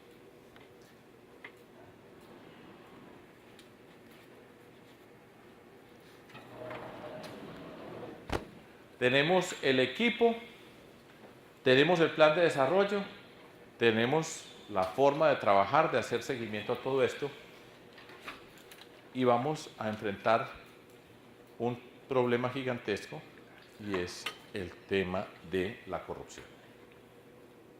¿Cómo enfrentamos la corrupción? Pues ya hemos avanzado enormemente. Todo lo que hemos hecho nos va quitando posibilidades de corrupción. No pagamos para llegar, ya quitó usted la gran parte. El equipo, la primera condición, honestos, ya tiene un buen terreno avanzado. Después tiene un plan, sabemos a dónde tenemos que ir a dirigirnos. Tenemos seguimiento, ahí estar concentrado en lo que estamos haciendo, eso nos permite estar viendo permanente lo que vamos a hacer. Pero fundamentalmente hay dos caminos dentro de todo esto. El camino de la transparencia y el camino de la oscuridad. El camino de la legalidad es el que va con la transparencia y el de la oscuridad es el mundo de la corrupción. El camino de la transparencia es que permite que todo se vea. Es este. Esa es mi hija, la que está acá. Y entonces cuando usted está expuesto, pues le van a revisar cómo bailó, qué no hizo, lo puede ver todo. La transparencia es la mayor actividad, el mayor antídoto para luchar contra la corrupción, que todo se vea. No hay nada oculto. Pero es fundamental que lo que estamos haciendo se vea. Eso es la transparencia. La oscuridad, pues es esta. En ese mismo escenario, usted tiene un montón de gente que está detrás y nosotros no sabemos qué están haciendo. Lo que se necesita para robar es la oscuridad. Piensen en estos términos que les estoy mostrando. Que se vea, eso no quiere decir que no se puedan robar, pero lo van a ver. O usted tiene una columna, una cortina que no permite ver lo que está pasando allá. Y cuando no permite ver lo que está pasando allá, pues puede pasar cualquier cosa. Y esos son dos caminos, el de la transparencia y el de la oscuridad, el de la legalidad y la corrupción. La legalidad es una condición ética, es una decisión política y es una acción administrativa. Yo creo profundamente que la forma de luchar contra la corrupción es avanzar en la construcción ética de nuestra sociedad. En la discusión que tenemos nosotros en nuestro país, les doy ejemplos, no sé cómo sea en México, pero debe ser algo análogo. Cada campaña electoral, cada persona que participa en una campaña electoral, así sea para el puesto más sencillo que va a ser elegida, tiene que presentar, después de la elección, una relación de todos los ingresos que tuvo y cómo se gastó la plata. Eso está reglamentado, hay unos topes. Si usted va a ser concejal de Monterrey, solamente puede gastar hasta tanto. Y hay unas reglas sobre lo que se puede gastar y cómo se puede gastar. Todos los que participamos entregamos una declaración al Consejo Nacional Electoral y aquí está lo que yo me gasté. Hasta el día de hoy, yo no sé desde hace cuántos años, no ha habido uno solo que se haya pasado el tope. Ni uno. Eso quiere decir dos alternativas. En Colombia todo el mundo cumple. Nadie se ha pasado. Nadie. O están haciendo trampa. Muchos. Y así es. Pero fíjense ustedes, fíjense que esta paradoja. Entrega la declaración sin ningún, o sea, cumplió con todo. Aquí está la mía, ¿cierto? Esa persona va para un cargo público y ya hizo, para llegar allá, ya empezó haciendo una trampa. La mayoría, cuando dice, yo me gasté esto, habiéndose pasado los topes, ya hizo trampa entregando una que es falsa. Y esa persona nos va a conducir. Y eso es lo que ha pasado, lo que está pasando ahora en la discusión en Colombia, cuando se ha demostrado que empresas extranjeras, Odebrecht, entregó plata para una campaña que no puede una empresa extranjera entregar plata, y esa plata que entregaron la utilizaron en la campaña, pero no la registraron. Si lo hubieran registrado, se hubieran pasado los topes. Y nosotros como si nada. Entonces, ¿cuál es la condición? ¿Qué es lo que pasa? Y eso es una decisión ética. Y es una discusión bien seria. Hay gente que dice, no, pero esto todo el mundo lo hace. Le dije, no, a mí no me sirve que todo el mundo lo haga. Esa es la condición que nosotros no podemos aceptar, que así es, no es. Pero ¿quién es el gerente de la campaña mía? Pues si yo pongo una persona que sea gerente de la campaña en la cual yo soy el candidato, esa persona no es que yo estaba por ahí en una esquina y dije, mira, vení para acá que necesitamos gerentes, no. Una persona que usted confía, es que va a manejar toda la plata, va a manejar todos los recursos. Es la persona que tiene que ser capaz de decirle no a un recurso que llegue de alguna manera. Eso es una condición tremenda. Y pues no hay candidatos que pongan ahí cualquier persona, sino alguien que usted confía, ¿cierto? Porque después lo que dicen, la excusa es, yo no sabía, eso fue a mis espaldas. Entonces, este amigo íntimo suyo hizo todo y usted nunca se enteró. Muy raro, ¿cierto? Y entonces es cómo decide usted. Y es lo que nosotros hemos dicho. Todo peso que hemos puesto nosotros en las campañas, ahí está. Mírenme, cuando uno lo hace de esa manera, cuando no tiene que llegar a recuperar la inversión, a multiplicar la inversión de la inversión que hicieron para ganar la campaña, entonces trabaja de una manera distinta. Puede hacer las cosas en función del mérito de las personas, de las comunidades, y construye oportunidades para la gente. Construye la esperanza, va construyendo confianza. Del otro lado, el fin justifica los medios. Con tal de ganar, hay que hacer lo que sea. Y sobre eso se convierte en puestos y contratos e impunidad. Así es como se pagan. Ponen unas personas acá en unos puestos estratégicos, eso se convierte en unos contratos especiales, de esos contratos se llevan pedazos y por supuesto necesitan que no los cojan, es la impunidad. Tienen que garantizar de que nombran personas que se van a encargar del control, que son de ellos, para que no los vean. Personas, por ejemplo, un contralor tiene que estar mirando el uso de las finanzas. En principio revisar todos los contratos, todas las cosas. Pero si ponen a su amigo, entonces este contralor mira para acá, cuando está mirando para acá, sacan las cosas, vuelve y mira y nunca ven nada. No pasa nada. Y ese es el mecanismo que tienen, cómo permean todos los espacios. En una sociedad de esta, pues son puestos, contratos, ¿y usted qué tiene que hacer? Pues te tiene que arrodillar, están dando. Nosotros no le damos nada a nadie, esto no es lo nuestro, y esa es la manera como establece una relación. No hay esperanza, no se puede, y así tiene que ser. Esto pues es, y en estos días, pues, yo personalmente, pues, y en Colombia estamos en medio de una cantidad de discusiones acerca del origen de la corrupción en nuestras sociedades. Yo creo que hay una gran relación o una relación muy directa en el tipo de conquista que nosotros tuvimos con nuestros antepasados españoles, cómo fue esa colonia, cómo eran las castas que había aquí, con un rey que estaba allá, cuáles eran las reglas. En fin, nosotros creamos una cultura muy particular asociada con un sistema y una forma que a mí me gusta de decirlo en los términos más elementales posibles. En nuestras sociedades, México es distinto a Colombia, pero tenemos muchos elementos en común. Como latinoamericanos, venimos de los españoles y los indígenas y la forma como se estableció esa relación. Pero fundamentalmente en ese sistema nuestro se cambió la moral por la viveza. Vivos. Y es muy simpático, los que estudian, hacen análisis, por ejemplo, de la literatura. Estuve leyendo, pues no apunté el nombre, y es en toda la literatura, en España, desde México hasta Argentina, están los mismos personajes de una forma u otra, los vivos, los que saben hacer trampas, los que se convierten en héroes porque son tramposos, que actúan de una manera u otra en diferentes circunstancias. Y en México se llaman de una forma, en Colombia de otra, en Argentina de otra. Es impresionante. Y aparecen en las obras de literatura nuestra, van apareciendo todos esos héroes que son, pues nosotros los antioqueños tenemos fama de avispados, de vivos. Cuando llegan a una parte y le dicen, ¿quién sabe tal cosa? Le dije, yo sé. Y no tienen ni idea y cómo se mete y cómo envuelve todas las cosas para hacerlo y cómo sale adelante, y el que no es vivo es bobo, y el bobo pues queda rezagado y el vivo es el destacado. En fin, todo eso tiene que ver con nuestra cultura, que es bien, tiene que ver mucho con estas cosas, de lo que significamos nosotros como sociedad. Ese es el reto. ¿Cómo vamos a gobernar con transparencia?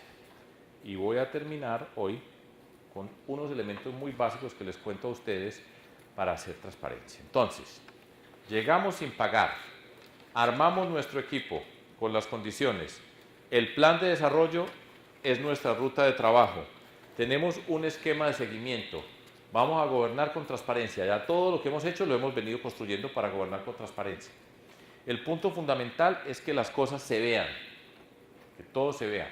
Por ejemplo, nosotros hacemos una política, se las explico pues en términos muy elementales, y es lo primero que yo hice como gobernador de Antioquia. El primer decreto fue la política muchos ojos, pocas manos. ¿Qué significa eso? Primero piensen en el opuesto. Pocos ojos y muchas manos. Muchos ojos, pocas manos es la transparencia. Mucha gente mirando todo lo que hacemos y muy poquito le meten la mano. Lo opuesto es pocos ojos, casi nadie ve, y muchas manos, todo desordenado. Esa es la oscuridad. ¿Qué hacíamos? Construimos un mecanismo que traíamos desde la alcaldía de Medellín, de cómo cada contrato que se va a hacer en la gobernación de Antioquia pasa por diferentes etapas. Y tenemos las etapas claramente señaladas con responsabilidades en cada paso y quienes miran cada paso hasta que se convierte en un contrato firmado. Y nosotros ponemos ojos distintos en cada paso, que están mirando el proceso y van viendo cómo cada peso se va moviendo dentro de la gobernación. Eso permite ver, permite asignar responsabilidades y hacer un ejercicio más cuidadoso. No es que eso por allá lo hacen algunos en un cuarto oscuro y llega para que lo firme cualquier persona dentro de todo eso, sino cada paso hay que verlo. Las discusiones que hemos tenido, y yo he estado en discusiones varias, decían, esto pasó, revisemos el proceso. Cuando decía, aquí pasó, en este punto. ¿Quiénes estaban aquí? Tales y tales y tales. ¿Qué pasó en este punto y por qué ocurrió esto? Y de esa manera podíamos hacer un seguimiento muy juicioso. Había un mecanismo de estarnos mirando y garantizando que cada cosa y cada acción va siendo mucho más transparente dentro de todo lo que puede pasar dentro de una contratación, porque son miles de millones de dólares, para ponerlo pues en una moneda común. Ya los he mencionado, las relaciones políticas. Nosotros no le damos un puesto ni un contrato a nadie, no establecemos una coalición para que nos apoye a cambio de entregarle pedazos de la administración, sino cada quien está participando por sus condiciones. Eso es tremendo, porque si usted no cumple, todos los otros saben, ni a los que estuvieron con nosotros ni un puesto ni un contrato. Si usted falla, inmediatamente le van a decir, ajá, este está diciendo que ni puesto ni contratos, ¿y por qué este tiene este puesto y estos contratos? Todo se sabe. Mantener y cumplir las reglas es fundamental para tener confianza y es coherencia y consistencia. Si usted falla, porque siempre aparecen, dale a este un poquito, pues eso no es nada, y esto sale adelante. No. Usted le da un poquito, todo el mundo sabe y se rescabraja todo su andamiaje. No. Para eso son los principios, para tomar las decisiones. Y ese es el reto que tenemos nosotros en términos políticos. Nos inventamos varias cosas, porque uno puede inventar, en el sentido de yo no puedo cambiar las reglas de la contratación en Colombia, que son nacionales, pero yo puedo poner ciertas condiciones adicionales para trabajar sobre esa contratación. Nosotros hacíamos las ferias de la transparencia en cada municipio, y nosotros, empezando por nosotros, explicamos, cuando usted tiene un plan de desarrollo, cada quien tiene que decir qué es lo que va a contratar el año entrante. Y explicábamos cada dependencia qué iba a contratar el año entrante. De manera que todo el mundo pudiera tener una información y proveedores diferentes pudieran participar y competir para poder tener acceso a ciertos bienes que vamos a comprar como Estado o ciertos temas que vamos a desarrollar. Todo eso hace parte de gobernar, de apostarle a la transparencia. Explicábamos en todas partes cómo se contrataba, de qué manera se hacía e invitábamos a que muchos más participaran para que pudieran tener oportunidades. Y siempre rendir cuentas, explicar cada detalle, cada acción nuestra, explicarla en público, estar sujetos al escrutinio. Uno de los temas pues más exigentes de todo esto era explique lo que hemos hecho, cómo se ha gastado cada peso. Eso nos obligaba a todos y cada uno de nosotros a tener ese proceso de tenga claro qué pasó y por qué pasó y cómo lo hicieron. Eso lo hacíamos nosotros, pero era una decisión política, una acción administrativa. Y no es accidente, mejor plan de desarrollo de Colombia, primero en el índice de gobierno abierto diseñado por la Procuraduría Nacional, primeros en la clasificación de transparencia internacional, primeros en el manejo de las regalías, primeros nosotros. ¿Por qué? Pues porque nosotros lo estábamos haciendo de acuerdo a todos estos criterios. Eso no es un accidente, eso no pasa por queridos, sino porque nosotros estábamos trabajando de acuerdo a todo esto y esa es nuestra riqueza. Y eso pues ha sido toda la parte del trabajo. Quiero terminar entonces ahí hoy.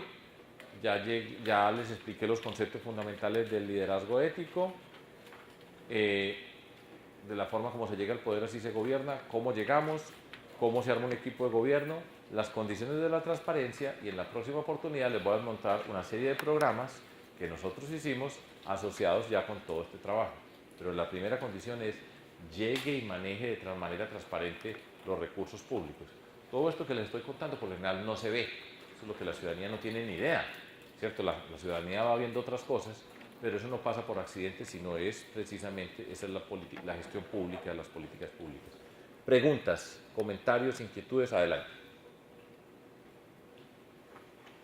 Comentó que la primera elección pues se pierde, queda en tercer lugar, y para prepararse para la segunda elección en 2003, durante estos 3 años siguen haciendo todo este trabajo diario, cada 2, 3 días de volanteo, etcétera. O sea, okay, ya ahí no sé si se metieron por calendarios electorales o... No. Nosotros no seguimos repartiendo volantes y eso. Una de las cosas más difíciles, el PRI va a seguir y ustedes todos van a pasar, se van a ir para el cielo y el PRI va a seguir aquí en el suelo. Pero lo mismo pues el PAN y otros, no es por el PRI en particular, el Partido Liberal, el Partido Conservador. Van a pasar. Nosotros que somos un movimiento cívico construido por personas de carne y hueso en el momento y que vamos trabajando, nosotros no tenemos una institucionalidad que diga, pues dentro de 100 años estarán pensando Fajardo tal cosa, el día de Fajardo, eso no va a haber nunca, ¿cierto? Pero entonces, ¿cómo hacemos para mantenernos? Es de lo más difícil, porque todo esto la gran mayoría son personas voluntarias, es por el trabajo voluntario, dedicado a las personas para hacer las cosas. Pero nosotros mantuvimos, porque era muy fácil desaparecer, mantuvimos la disciplina de encontrarnos los fines de semana, mantuvimos nuestra sede, hacíamos reuniones, éramos poquitos los que conducíamos, pero invitábamos a personas, íbamos a alguna parte a caminar sin entregar volantes, y eso más lo hacíamos hacia el fin de semana. Pero mantuvimos vivo todo nuestro trabajo, que es muy difícil. Repito, eso es muy complicado porque además todos nosotros tenemos que trabajar. Yo estoy aquí trabajando y estamos en campaña presidencial, pero si yo no trabajo entonces, estoy trabajando. Ahora, todo este trabajo me sirve a mí, por varias razones. Estar acá me sirve muchísimo a mí. Una, vengo acá, pienso distinto, me obligo a pensar en unos temas y paso contento. Eso ya es mucho lo que ya me sirve a mí ser profesor del TEC. Si mirado en esos términos, me obligo a pensar los temas. Todo eso que estamos discutiendo yo lo estoy trayendo acá. En el fondo yo le estoy trayendo a usted lo que está pasando en este momento. Esto me obliga a pensar, estudiar y salirse un momento y mirar las cosas desde fuera, pero estar conectados en un país como México que tiene similitudes. Eso voy ganando. ¿Qué más voy ganando? Pues paso feliz y dichoso acá. A mí me gusta México, yo quiero México. Yo no estaría aquí si no me gustara, en el sentido de algo que yo disfruto. Si yo no disfrutara esto, venir porque tengo, no. Nosotros siempre hemos hecho, como les decía, por convicción. Si uno no tiene convicción, pues se nota en un segundo. Entonces, todo esto me sirve, pero yo tengo que trabajar. Si no, ¿cómo me gano la vida? O sea, me la gano muy bien, me pagan bien, todo eso. Pero eso es una de las tareas para la política independiente, ¿cierto? Nosotros no tenemos recursos del Estado, nos toca pues sufrir. Aquí estamos sufriendo, porque tenemos, ¿cómo armamos nosotros un equipo? ¿Quién le paga a las personas? Para tener unas personas que se puedan dedicar de tiempo completo, porque tenemos mucha gente voluntaria, pero usted no se puede salir de la universidad para ir a manejar las redes, ¿cierto? Si yo trabajo un tiempo, sacan rato, se multiplican por todos lados, pero necesitamos tener un equipo básico que se pueda dedicar de tiempo completo a manejar un montón de cosas que se necesitan, pues que los voluntarios no pueden hacer. Pues es un lío para nosotros. ¿Y cómo les pagamos? En fin, pero nos mantuvimos. Todo este cuento es porque fuimos capaces de mantenernos, no nos dispersamos, mantener el foco de nuestro trabajo, mantener la ilusión, y ya después cuando íbamos avanzando pues íbamos multiplicándonos para poder entrar pues a la campaña, pero eso fue crucial. Y de nuevo ahí es donde está el liderazgo, porque en esto siempre es muy fácil rendirse. No, pues lo que estoy diciendo, ¿y la plata? No, pues mejor retiremos. Pero mantener eso es muy importante. ¿Tú? A mí me gustaría saber en cuanto a la organización del movimiento, o sea, qué herramientas se utilizaron para comunicarse, cuáles fueron los instrumentos para que todos tuvieran el mismo seguimiento, o sea, la línea de dónde va todo, y sobre todo si este movimiento, cómo le hizo para tomar posturas en qué cosas, porque pues me imagino que en el camino pues se van sumando aliados y van llegando propuestas y van llegando otros movimientos que también pues quieren lo mismo, pero pues tal vez esos movimientos o son religiosos o tienen posturas en temas delicados que a veces segmentan como, no sé, cuestiones de comunidad LGBT o aborto, no sé, o sea, ¿cómo fue la manera de poder conciliar y qué instrumentos se utilizaron para que todos estuvieran al tanto? Primero los principios. Nadie puede estar en el movimiento si no comparte esos principios. Eso pues es el primer filtro, ¿cierto? Aquí está. Puede haber diferencias dentro de todo eso, pero nosotros tenemos unos equipos muy livianitos, pues de personas en un tema, trabajando ciertas áreas. Y en esos equipos, en particular en temas programáticos, pues hay una línea que vamos trazando de acuerdo a nuestra visión de la sociedad, que se va, a medida que vamos avanzando, se va convirtiendo en un elemento permanente de nuestro movimiento. Nosotros arrancamos con los principios, con las ideas que teníamos, como ese artículo en el periódico, pero a medida que vamos avanzando vamos elaborando más esas ideas en grupos de trabajo Y cada que vamos avanzando, pues ya tenemos más elaboración y hoy pues tenemos un montón construido porque hemos gobernado, porque hemos participado, porque hemos tomado posiciones dentro de un esquema muy básico de responsabilidades de grupos donde hacíamos las discusiones. Llegan personas y grupos y puede haber diferencias en algunos temas. Eso es parte de algo interesante porque nosotros somos un movimiento cívico y hay personas que pueden pensar distinto en algún punto o pueden votar por nosotros así piensen diferente en algún punto. Eso nosotros no descalificamos a una persona porque no esté de acuerdo con nosotros en todos los temas, pero los temas que nosotros defendemos están claros para todos y la gente toma decisiones. Entonces, pues tenemos los espacios para discutirlo, por ejemplo, sobre el tema del aborto. En Colombia hay 3 condiciones ya aprobadas por la Corte Constitucional donde se permite el aborto en nuestro país. Por ejemplo, por una violación,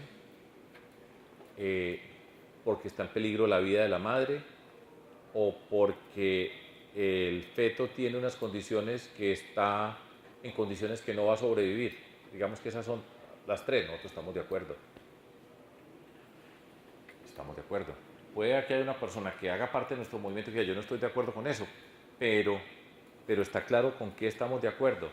Con la comunidad LGTBI, nosotros creemos en la diferencia y en el respeto de la sexualidad, de su género, de cada persona.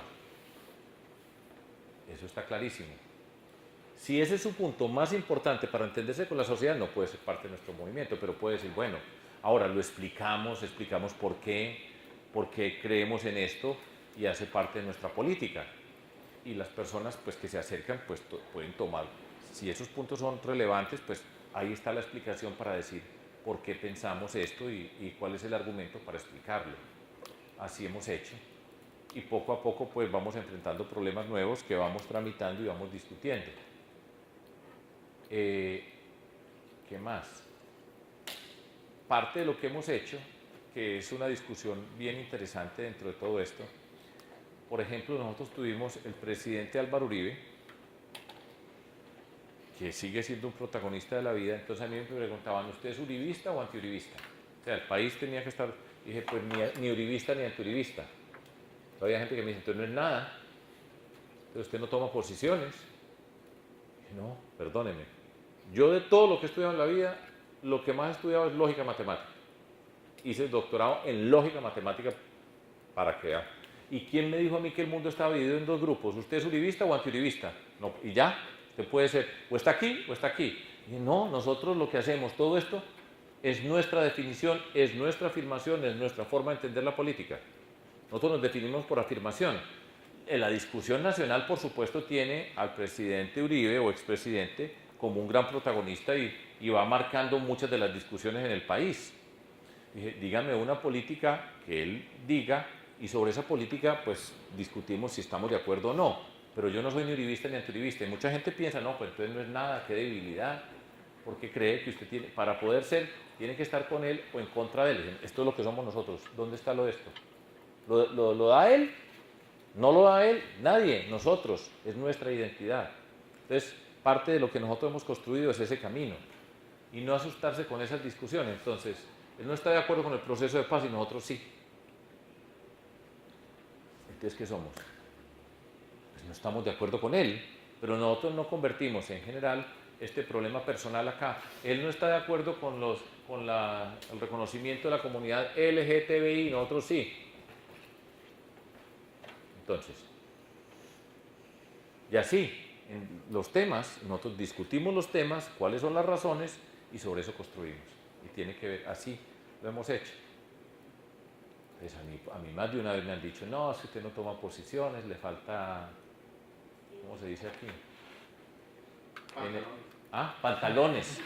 Si yo fuera eso no me pongo correa. Entonces no tiene pantalones, no es valiente, tal cosa, porque considera pues que es eso de estar insultando al otro, si no estamos de acuerdo. Y ya.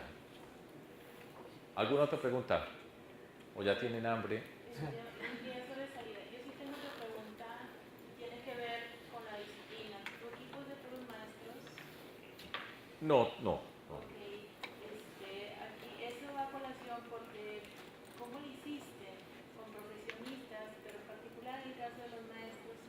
si es que los tienes también dentro del equipo, para sacarlos de la cápsula de la disciplina. Porque en ciencias sociales a veces caemos tenemos nuestra postura de que nosotros maestros solo estamos para generar conocimiento. De hecho, se me hace más difícil que alguien de ciencias sociales se lance allá afuera, como tú, que alguien de una ingeniería, y es difícil de todas formas aquí, porque de alguna manera el profesor cree que no es su responsabilidad o lo condiciona, cualquier participación ciudadana, ni siquiera política, igual los alumnos, lo condicionan a que esté vinculado con la disciplina. El mismo enfoque del servicio social profesional actualmente aquí en el TEC es ese, los bienes sociales de la profesión, y ofréceles proyectos que estén relacionados con la disciplina. Como tú eres matemático, no tiene nada que ver con esto. Y los de ciencias sociales, pues nos contentamos con teorizar o conceptualizar el fenómeno social, pero allá afuera, cero participación. Los que enseñamos ciudadanía, ¿cómo enseñamos ciudadanía si no estamos allá afuera, no? En fin, eso a mí me ha representado un reto mayúsculo aquí, yo no sé si coincides tú. Sí, eso es un lío, pero para eso somos los líderes. Yo he dicho, yo no sé si ya lo dije acá, yo quiero terminar esta actividad política, que puede terminar ahora en junio, o el año entrante en mayo, o el año entrante en junio, o en agosto del 2022. Ahí está mi horizonte, yo ya termino. Puede ser ahora en junio que se termine. Y yo he dicho que cuando termine, yo quiero ser rector de una universidad. Rector porque me gustaría conducir y para trabajar con estudiantes y con maestros. Después de todo lo que yo he aprendido por todo este recorrido de la vida, vuelvo a mi casa. Volver a mi casa sería como volver a donde yo pertenezco. Yo volvería a ser profesor. ¿Y por qué cuento esa historia? Porque a mí me gustaría trabajar planteándoles problemas para decir, venga, es que no usted porque es historiador, entonces solamente me sirve de historiador, sino problemas para que tengamos que trabajar juntos y traer gente de diferentes disciplinas para que tengan que interactuar.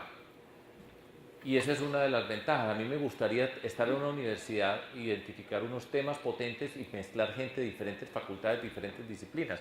Lo que pasa es que se necesita liderazgo para eso, para poner a trabajar gente de diferentes disciplinas para trabajar juntas.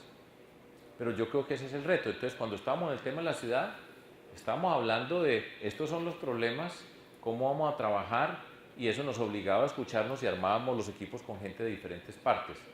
Estábamos resolviendo un problema particular, pero éramos capaces de mirarlo entre varias personas. Eso es muy emocionante y así es la única forma como se rompe. Dentro de la universidad es muy difícil, porque todos estamos en una facultad y es muy difícil que se propicie la misma universidad para trabajar en manera conjunta diferentes disciplinas. Ese es un reto y por eso yo quisiera ser rector. Yo no sé si haya una universidad donde yo pueda llegar a ser rector. Yo a veces hago cuentas en Medellín y digo yo, ¿y de dónde? Pues no veo, porque todas tienen rector, todas tienen... Pero ese es un sueño que yo tengo y es por eso. Cómo trabajamos juntos, cómo coger estudiantes jóvenes de diferentes disciplinas a ponerlos a trabajar en diferentes problemas de la sociedad, por ejemplo. Me parece muy emocionante, porque ya tenemos pues una experiencia muy grande, y yo en particular. Pero es un lío y en la universidad somos muy cerrados. Los profesores somos muy complicados, pero se puede. Sí, es que es difícil porque cada quien sabe mucho. Es que el problema de un profesor es algo. Es una persona que sabe mucho de un tema y lo ha preparado y lo ha estudiado y lo ha trabajado. Entonces es muy difícil que cualquiera le vaya a entrar a hacerle un cuestionamiento. Entonces cada quien está afincado en su conocimiento, que además es el conocimiento que le está pidiendo la universidad. Entonces es muy difícil que se mueva para otro lado si tiene su pedazo de poder, de conocimiento donde se establece. Entonces, pero ese conocimiento yo creo que es valiosísimo. Pero el reto es cómo lo mezclamos y cómo lo pegamos. Y yo ya de eso sé. Gracias. Bueno, muchas gracias. Nos vemos el mes entrante. Gracias.